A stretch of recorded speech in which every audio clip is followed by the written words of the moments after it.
I was not a fan of Jeffrey Epstein, and you watched people yesterday saying that I threw him out of a club. I didn't want anything to do with him. That was many, many years ago. It shows you one thing, that I have good taste, okay? Now, other people, they went all over with him. They went to his island. They went all over the place. He was very well known in Palm Beach. His island, whatever his island was, wherever it is, I was never there. Find out the people that went to the island. But Jeffrey Epstein was not somebody that I respected. I threw him out. In fact, I think the great James Patterson, who's a member of Mar-a-Lago, made a statement yesterday that many years ago I threw him out. I'm not a fan of Jeffrey Epstein. On this episode of Just Informed Talk, we're going to take a look at the latest new Q posts, as well as President Trump explicitly instructing the media to investigate the flight logs of Jeffrey Epstein's private plane and who traveled to Epstein Island, where there have been allegations of sex abuse and ritual occult abuse. So you guys are going to want to stick around to check that out, plus a whole lot more. Hi, I'm Craig, and welcome to another episode of Just Informed Talk. For those of you who don't know, I always start by saying thank you to everybody who's hit that subscribe button. If you haven't, come here to the landing page, click the big red subscribe button, make sure you hit the bell for notifications, and don't forget to hit the like button if you guys like this content and want to see me make more. So today we're going to pick up right where we left off. We left off at Q Post 3420, picking up at Q Post 3421, and we're going to go right into it. But before we do that, as always, I always encourage everyone to come back here, watch these last few videos, share them on your social media, get the word out that way. Basically, all you got to do, scroll to the bottom of this video. There's a button that says share. Click that button and share it to any of your many social media platforms. If you're on any other one, get it out that way. This is how we defeat them. This is how we go around the fake news, mainstream media, and we disseminate the information that the public needs to know, and we get the other side of the story out that way. So definitely do that if you can. Also, if you're scratching your head going, what is QAnon, the Great Awakening? What is this guy even talking about? Please come here, watch this video, and share this one on your social media, talking about QAnon, the Great Awakening, and what it basically is, how to get involved, where to find the information, how to do the research, and so on and so forth. That's a good tool for you guys to use. Now, like I said, we're going to jump right into the latest Q post. Here we are. This is Q post, 3421. And it's basically giving us this older post from Q from back in February of 2019, where it talks about this post from the AP where it says, how do you feel your administration if majority of those in politics are corrupt, draining the swamp? So this is obviously referring to Alexander Acosta, who stepped down and resigned from his position as the labor secretary today, obviously amid the incredible media coverage that has come with this Jeffrey Epstein case. And the media has been focusing 100% on Alexander Acosta and the fact that he's in President Trump's administration. And it's become quite a distraction and a great talking point for the leftists, the extreme leftists, who have this crazy idea that they are, that as President Trump's FBI and DOJ are involved in taking down Jeffrey Epstein, that somehow he's involved criminally with Jeffrey Epstein. It's a joke. Because if President Trump was criminally involved with Jeffrey Epstein, you know what he might do? He might just turn a complete blind eye to it for 8 years, kind of like Obama did. He might, just stop investigating it altogether. He might, tell his FBI, hey, back off. We don't want to investigate that. That guilty people don't call investigations into their own crimes. Okay? But the media is just, they're so used to playing these mental gymnastics that they literally are just spewing it out like it's, that's the truth. I guess there you go. And Q gives us this link to this Fox News article talking about the Labor Secretary Acosta announcing he will step down amid criticism over Epstein plea deal. So, as you guys saw, President Trump did have a press conference with Alexander Acosta this afternoon, morning, whatever, where Alexander basically announced that he was going to be resigning because of the distraction that has come with the criticism of his deal with Jeffrey Epstein, which, yes, it was a terrible deal, but I've said this before and I'll say it again. Basically, and the stories have come out basically showing this, there were people higher up than Alexander Acosta who were telling him to leave it alone. Now, originally, I thought it was the AG under Obama, one of his first ones, but it's actually the one of the later AGs for Bush who made the deal. It was Alberto Gonzalez. But either way, the point is the same. Gonzalez went to him or somebody higher up than Acosta and said, look, this guy Epstein's intelligence, and we're going to give him a good deal because it's way above your pay grade. There's stories out there that talk about this. And I've said that from the beginning, and President Trump brought him on probably just thinking exactly what Q is saying here. I mean, how do you fill your administration if the majority of the people in politics are corrupt? So that's really the question. And so sometimes you're going to have to work with some of these people, and they may not be the most corrupt individuals, but obviously if you're, ignoring the integrity of your office and letting higher ups tell you that just because somebody's involved in intelligence that they are untouchable and shouldn't be prosecuted, obviously that's a dereliction of your duty. So look, this is what we have. This is the end result. So you guys see it for what it is. Now, I just thought I'd bring that up. Now, the next one here is fascinating. It talks about the New York Society for the Prevention of Cruelty to Children. And it's in the metaphorical kill box here, which is just bold in brackets. And, doing a little digging on this, there's some very suspicious stuff that some of the anons are pointing out. First of all, here is the actual website for this place. It's the New York Society for the Prevention of Cruelty to Children. And I think one of the most ironic things is that a lot of these organizations, will have their stated goal be exactly what the higher ups may or may not be into. And that is something that is disturbing and sick. You go through this website, they talk about all this stuff. One of the anons pointed this little doozy out, though, if I may. It is the fact that they were holding one of their main events back in September of 2019 called Under the Stars at the Standard Hotel. Now, we all know the history of the Standard Hotel. Q's mentioned the one out in Los Angeles as being connected to Adam Schiff and Rachel Chandler and some other pretty disturbing things as far as disturbing accusations and allegations of sexual misconduct and trafficking and abuse that would be going on. And what's interesting about the Standard Hotel as well, their symbol is this upside down, sign that says the Standard, but it's upside down. And a lot of the anons broke that down to say that, it is like a satanic in nature hotel because they believe in that, I think it's like as above, so below type thing where it talks about, basically it's satanic worship at its best. And, there's a reason why they would have this symbol upside down. It's not by accident, it's by design. And these people are into some really sick and disturbing stuff. So that's something that I wanted to point out, as well as this story. So if you guys remember this, Chris Cornell committed suicide very sadly right after Chester Bennington, or actually before or after. I'm not sure if it was before. I think it was Chris Cornell committed suicide before Chester Bennington. So who's Chris Cornell? Who is Chester Bennington? Chris Cornell is a famous musician. The two, I think, bands that he was very famous for were Audioslave and Soundgarden, I believe, 90s music kind of. And then Chester Bennington was the lead singer, I believe, for Linkin Park. And there's been so many rumors about his death, which was very untimely, a suicide that happened. And people have basically, tied these two incidences together. And there's been a lot of speculation. Now, if you look at this picture, this is a good picture to kind of illustrate something. And I'll show you guys by getting you a side-by-side here. I can probably just do it real quick. And we'll show you what the side-by-side is. A lot of people were basically saying, is it possible that Chester Bennington was somehow related to John Podesta? So this is just a whole nother rabbit hole to dive down. We're not really going to do that here.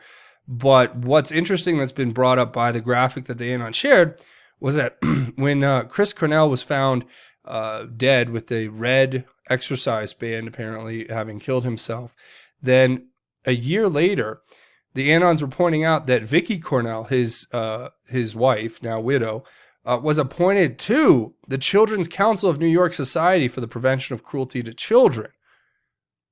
And if Q is telling us to look at this organization, then possibly we need to start investigating this again, go back and look at Chester Bennington and Chris Cornell and look at Vicky Cornell and try to understand how this progression happened. So that's all I'll say. as far as what the stories are and how the Anons have been tying it together, which I appreciate because it's pretty interesting to look at that a little bit deeper. So I thought I'd share that. The next one here is a very important one. Q's saying wheels up flight logs classified 1 through 99 under investigation by FBI and DOJ. Q.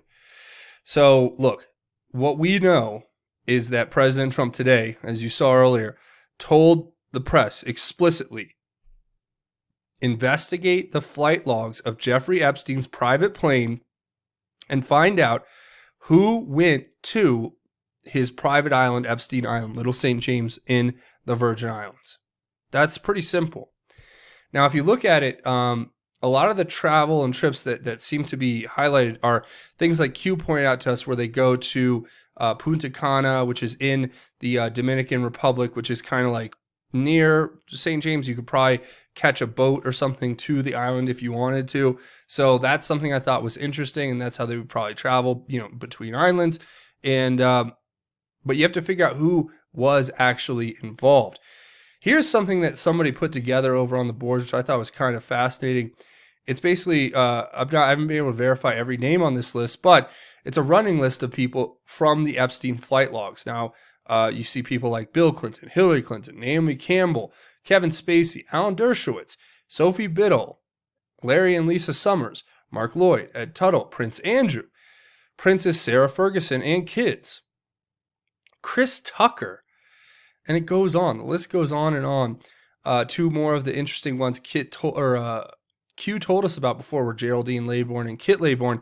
Obviously, Geraldine Laybourne was the one who was an exec over at Nickelodeon and all these different kids' TV networks, and they're involved in the Kinder Care, which is it seems like a national company that does daycare and for kids. And Zagat, I know that Zagat is the Zagat Meal Guide, Restaurant Guide, very famous travel person, Steven Pinker. So there's a lot of names on here. I think Michael Wolff, is this the same Michael Wolff that wrote the hit piece on President Trump? That might be interesting. But you can go through the list if you want. Obviously, I'll leave a link to it.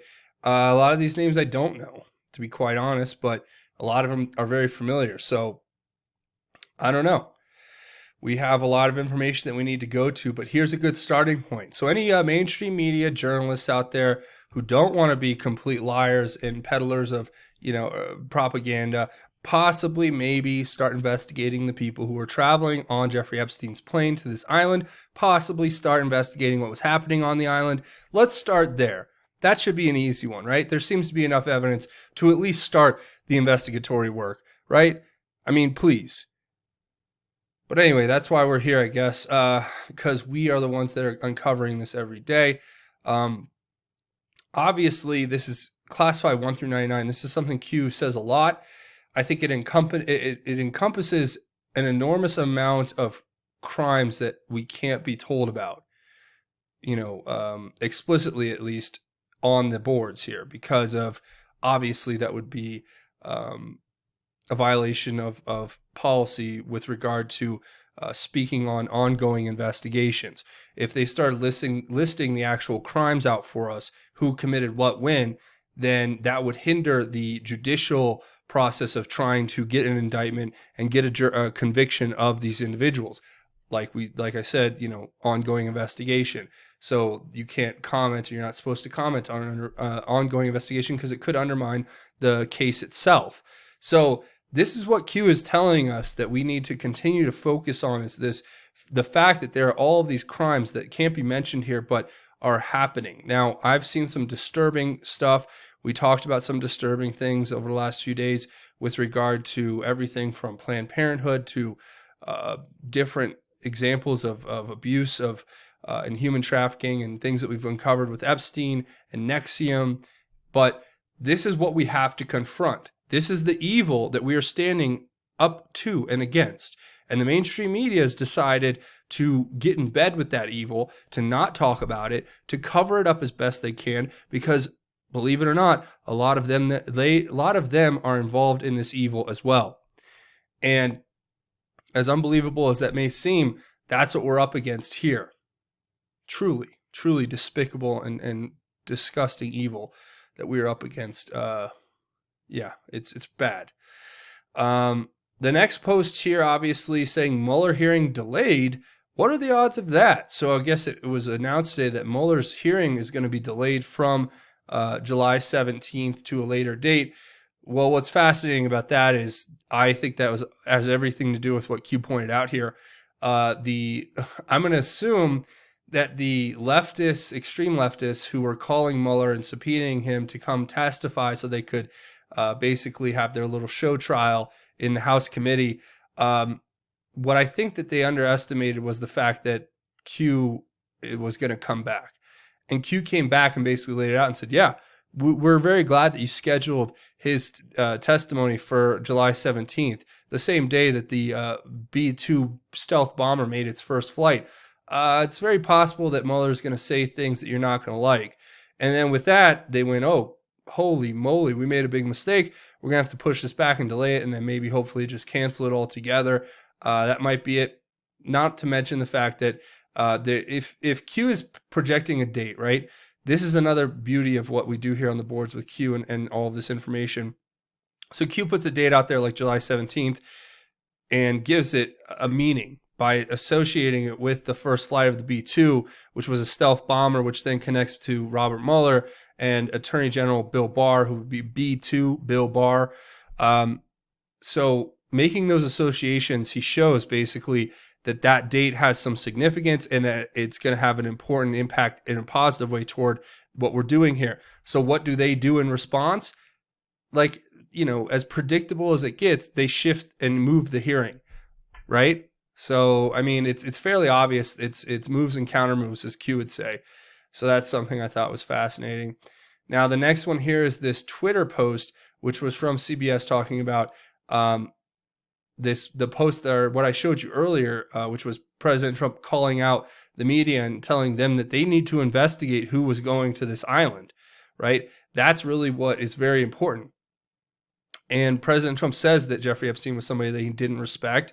But more importantly, if the mainstream media wanted to maybe do its job for once in their lives and not just report propaganda and fake news and the leftist talking point du jour, maybe they would actually go and investigate this and try to figure out who went to this island and who was participating in those activities, and maybe even do a little research into the island itself, and maybe look into the fact that there could have been underground tunnels where it's been alleged that there was possibly some sort of satanic occult ritualism happening beneath the surface, and that the top side was basically just an underage sex resort for celebrities and politicians and other people of power, which was actually being used against those individuals in the form of blackmail, allegedly. So look, maybe that's a good place to start your stories, right? Because the mainstream media doesn't seem to want to do the job that they have been tasked with, which is reporting the news.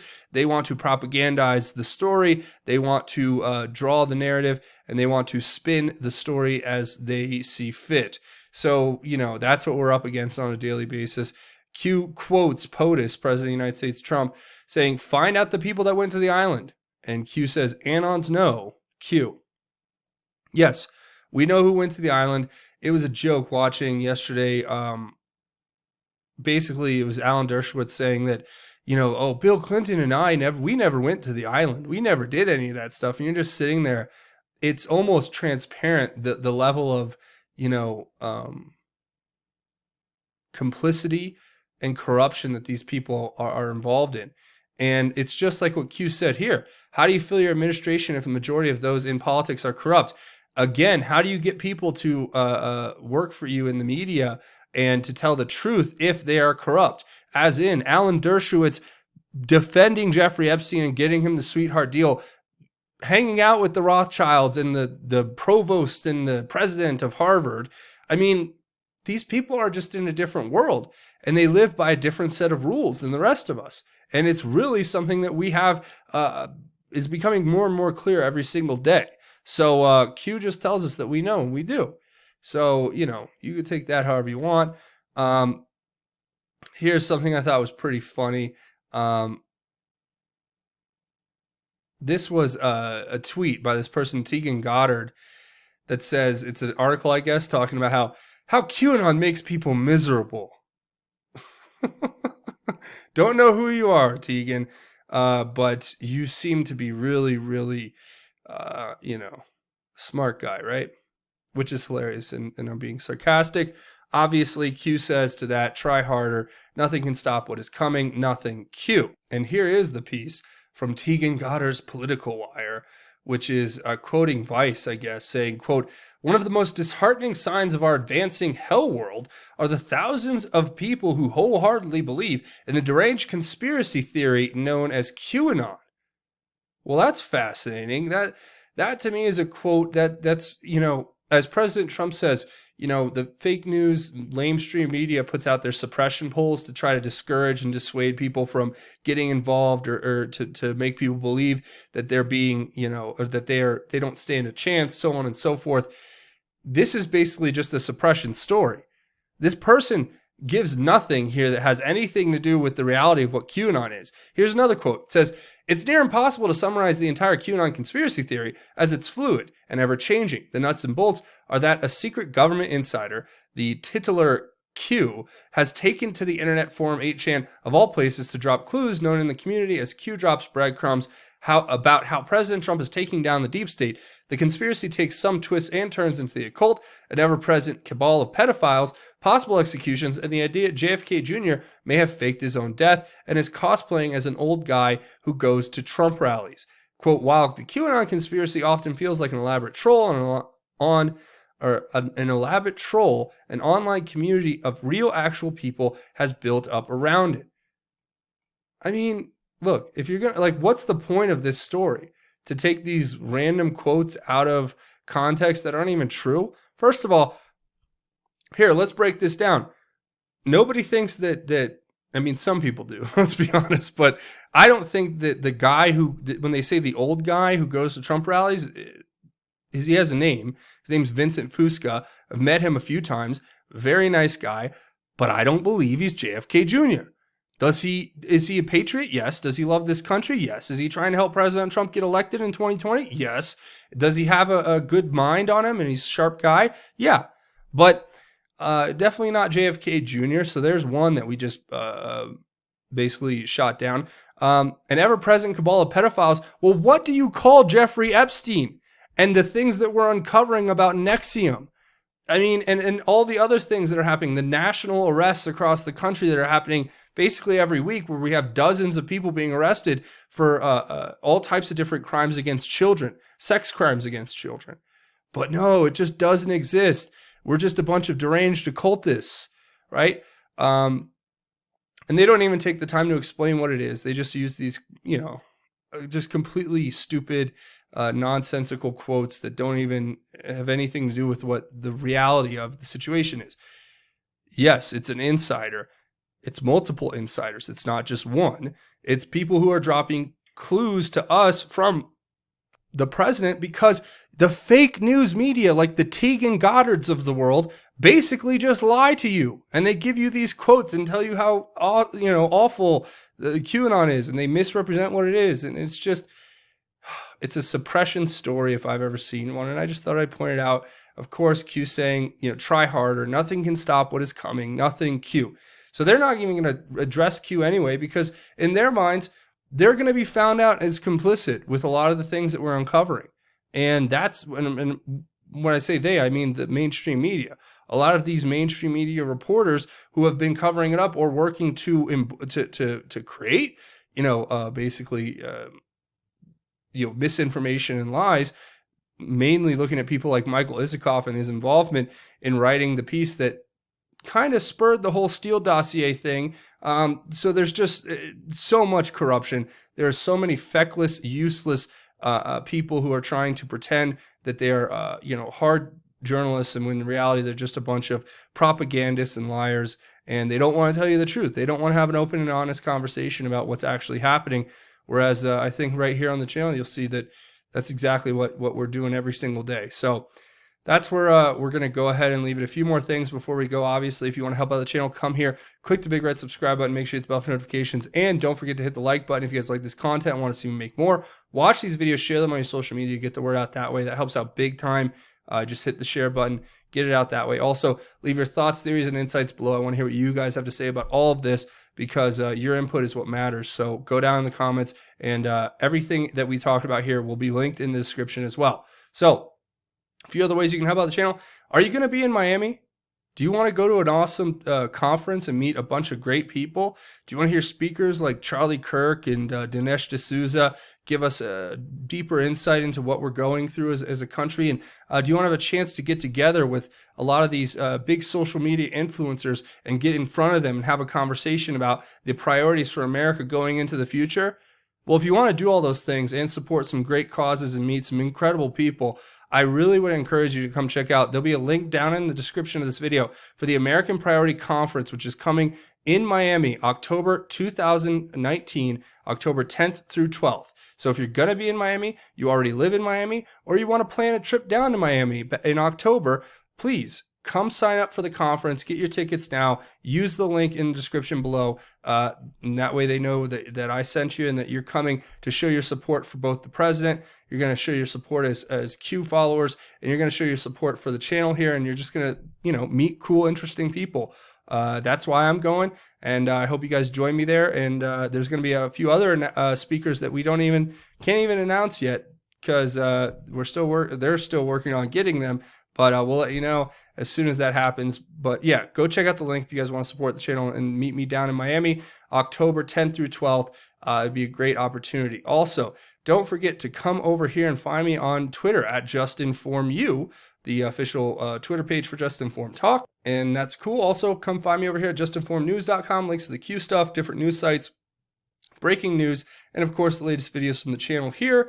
That's cool. A couple other ways you can help out the channel, both financially. You can come find me over here at Patreon, patreon.com. There'll be a link in the description. You come here. It's a monthly donation to this crowdfunding website. You click this button to become a patron. You set it and forget it, and know you're helping create content on this channel. Without you guys, this channel would never have lasted this long. Also, I have a GoFundMe set up if you want to make a one-time or anonymous donation. Your support is what keeps this channel alive. So thank you for all of your support. That really means the world to me. And before we go, we do a segment at the end of each one of these episodes called God's Grace is Greater, where we talk about God's grace and how it is truly greater. For today, I'm going to read a piece of scripture out of the book of 1 Timothy chapter 6, and it's verse 7 through 10. And I want to share these words with you because it talks about understanding our own motivation in life and how we should look at things like money and things that are foolish for us to get involved with. Or to put above God. And I really think this is an important verse for us all to hear. But it says, "For we brought nothing into the world, and we can take nothing out. But if we have food and clothing, we will be content with these. But those who want to be rich fall into temptation, a trap, and many foolish and harmful desires, which plunge people into ruin and destruction. For the love of money is a root of all kinds of evil, and by craving it, some have wandered away from the faith and pierced themselves with many pains." So, I only bring this up because when we talk about these people like the Epsteins and NXIVM, one of the common threads between it all is their wealth. These people are millionaires, billionaires, and they've let that wealth corrupt them, and they've taken money as their God. It says here, money is the root of all evil, but what it's really saying is it's the root of all kinds of evils, and by craving it, some have wandered away from the faith and pierced themselves with many pains. Now, that's not to say that money in and of itself is evil. We can do great things with money. We can help others. We can help the poor. We can build great things. We can make all types of very positive contributions to the world with money. But it says, for the love of money is the root of all evil. Not money itself, the love of money. And a lot of these people, I think, love money more than they love their spirits, more than they love God, obviously, more than they love their fellow man, more than they love the humanity that we all share. They love that money more than anything else, and they're willing to do awful, disgraceful, satanic, evil things for it and through it. And that's what we're standing up against. And don't let yourself fall into that trap. I have to remind myself that all the time, to be humble, to be righteous, and to be a good man. And I ask God to make me the man that he deserves, so I can be the man that you guys deserve out in the world, and that my family and friends deserve.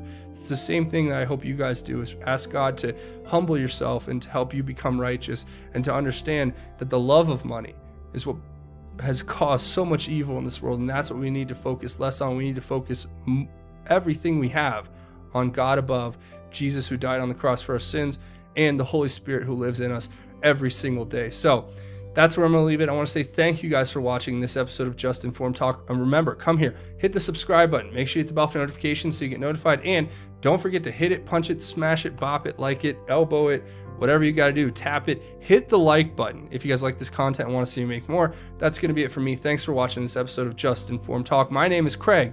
Godspeed and God bless each and every one of you, Patriots.